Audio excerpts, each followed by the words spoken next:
aplicação desse caso. Nós temos o seguinte, ó, em um recipiente, ele contém essa quantidade, 9 vezes 10 elevado a 23 moléculas de um determinado gás. Considerando que o número de Avogadro em 0 é 6,02 vezes 10 a 23, determine o número de mols do gás contido no recipiente. Pessoal, o número de mols, nós vimos lá anteriormente, ele pode ser definido da seguinte maneira. O número de mols é a massa, você vai pesar, dividido pela massa molar. Ou nós podemos pegar e fazer o seguinte, tá? Nós podemos pegar o número de moléculas que é dado e dividir pelo N0, que é o número de Avogadro, tá? Então, o número de mols é o número de moléculas dividido pelo número de Avogadro. Como a questão aqui me deu o número de moléculas, eu vou dividir pelo número de Avogadro. Se me desse a massa, tipo 20 gramas, tá, de oxigênio, aí eu ia dividir pela massa molar do oxigênio que eu encontro na tabela periódica. Então, como a questão me deu isso aqui, eu vou usar esta equação, tá? Ou seja, o número de mols nesse caso é o número de moléculas. É 9 vezes 10 elevado a 23. Esse é o número de moléculas que a questão tem essa quantidade de moléculas desse gás. E o número de Avogadro é aproximadamente 6,02 vezes 10 a 23. Tá? Esse é o número de Avogadro. Aí deu uma conta extremamente fácil de resolver, porque você tem 10 elevado a 23 em cima, 10 elevado a 23 embaixo. É só você cancelar esse com esse, porque dividindo, isso aí vai dar 1. E 9 vezes 1 continua 9, não vai alterar a nossa conta. E aí você só precisa dividir, tá? 9 por 6. É 6,02, mas se você quiser facilitar a conta, vamos arredondar para 6, para não dar muito trabalho, tá? Se você quiser dividir 9 para 6,02, tudo bem. Mas vamos pegar 6 e dividir para 9, que dá 1,5 redondo. Então, o número de mols aqui nesse caso dá 1,5, tá? 1,5 mol. Ou seja, eu dividi isso aqui por isso, dá 1, 9 para 6, 1,5. Se você dividir para 0,2 vai dar algum númerozinho lá depois desse meio, mas é 1,5 aproximadamente. Então essa é a quantidade de matéria dessa situação, tá? Nós vamos fazer mais um exemplo para nós encerrarmos essa parte relacionada a essa ideia principal da equação de Clapeyron e essas aplicações aqui.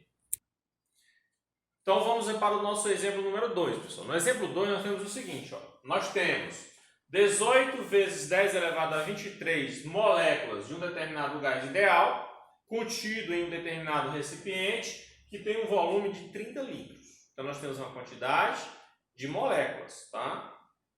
Em 30 litros de volume. A uma temperatura de 27 graus Celsius. 27 graus Celsius. Sendo que a constante universal dos gases vale 0,083, tá? E é adotado o número de Avogadro como sendo esse número aqui, 6,02 vezes 10 a 23, que vocês já conhecem. E aí determine, temos 3 questionamentos. Na letra A, o número de mols no recipiente. Então, de acordo com esses dados, ele quer que a gente descubra o número de mols, a quantidade de matéria. Ele quer na letra B que a gente verifique qual é a pressão exercida pelo gás nessas condições aqui. E na letra C, qual vai ser a pressão que esse gás vai passar caso a temperatura aumente para 127 graus e a pressão e o volume diminua para 15 litros. Então, os dados que nós temos da questão é o seguinte, tá? Em uma situação inicial, nós temos o volume de 30 litros, nós temos a temperatura 27 graus Celsius, e aí ele quer saber uma determinada pressão nessas condições. A quantidade de moléculas desse gás é 18 vezes 10 a 23 e nós sabemos que o número de Avogadro tem esse valor, 6,02 vezes 10 elevado a 23. E temos aqui a constante universal dos gases, nós vamos usar o valor de 0,083.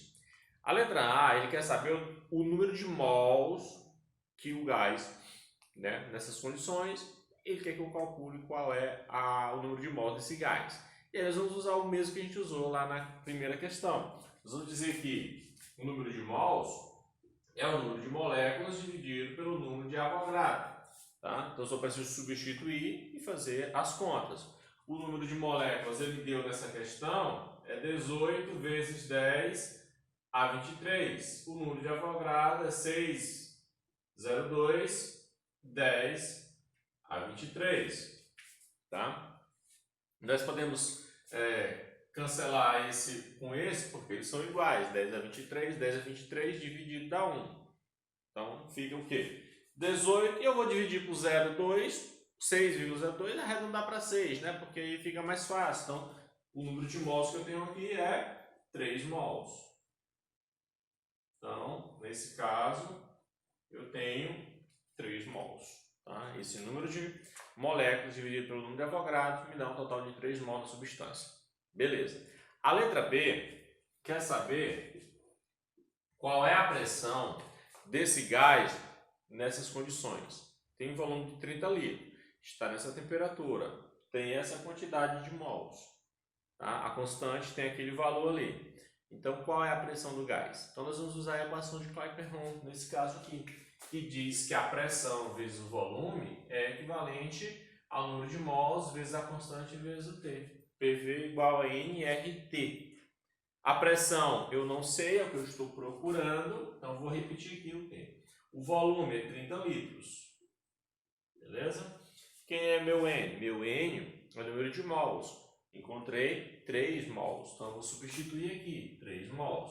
O meu R é 0,083. A minha temperatura ele deu 27 graus Celsius, mas nós falamos no item anterior que nós devemos usar a temperatura absoluta. Devemos usar a temperatura em Kelvin. Então, o que eu faço? Eu pego 27 graus Celsius e somo com 273. 27 mais 273 dá 300. Então, nós temos uma temperatura de 300 Kelvin, tá? Nós não chamamos grau Kelvin, tá? Chamamos apenas Kelvin.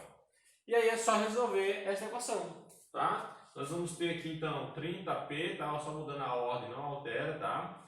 Aí eu multiplico 3 vezes a constante vezes 300, e aí eu vou obter um valor e vou colocar aqui, tá? Você pode fazer essa conta usando uma calculadora, você pode fazer essa conta no caderno mesmo de forma manual, enfim, pode usar a forma que você achar melhor. Então, certo, o que você vai fazer? Você vai pegar, você vai fazer essa continha, tá? Você multiplica esses 3 valores aqui, e depois você vai pegar esse 30, passa para o outro lado dividindo, tá? Então, você multiplica isso aqui, anota o resultado, pega esse 30, passa dividindo. E aí, isso vai ser o resultado do P. O resultado dessa multiplicação dividido por 30. Tá? Isso vai me dar a pressão que eu tenho aí. Nesse caso, a pressão para esse estado aqui que nós temos, ela vai dar uma pressão de 2,46, tá? Vamos colocar aqui 2,46 atm, atmosfera. Tá? Então, você faz a continha lá para conferir, pode ser uma calculadora, então multiplica esse produto, esse resultado divide por 30. 2,46 atm. Na letra C, é um caso parecido, tá? Um caso parecido. Só que ele vai tratar agora o seguinte, o número de mols não muda, ou seja, a quantidade é a mesma de matéria, tá? A constante é a mesma, isso não muda, é constante, só que o meu volume diminuiu. Eu vou ter um volume de 15 litros e minha temperatura aumentou para 127. Então, qual vai ser essa nova pressão? Certamente vai aumentar. Então, se você diminui a pressão, se você comprime o gás, a pressão aumenta. Se eu aumento a temperatura, a pressão aumenta. Então, isso aqui vai aumentar bastante, porque tanto eu diminuí, como eu aumentei a temperatura. Tá? Diminui o volume e aumentei a temperatura. Então, você faz as devidas substituições, tá? Nesse caso aqui. Então, quem vai ser o meu P? Eu vou calcular. O volume agora é 15. O meu N é 3, o meu R é o mesmo, 0,083. A minha temperatura, ó, 127 graus Celsius mais 273 dá 400, tá? São 400 Kelvin. Aí você faz a mesma coisa, você multiplica esse lado aqui e divide por 15. E aí você vai ter a sua pressão. Essa pressão vai ser 6,56, sabe? Essa pressão vai ser 6,56 atm, tá? Você confere, faz a continha lá, usa a calculadora, multiplica esses três, 3 vezes 0,086 vezes 400, divide para 15, dá 6,56. Confira aí na sua calculadorazinha lá. Beleza? Então, um exemplo da aplicação aqui da equação de Clapeyron.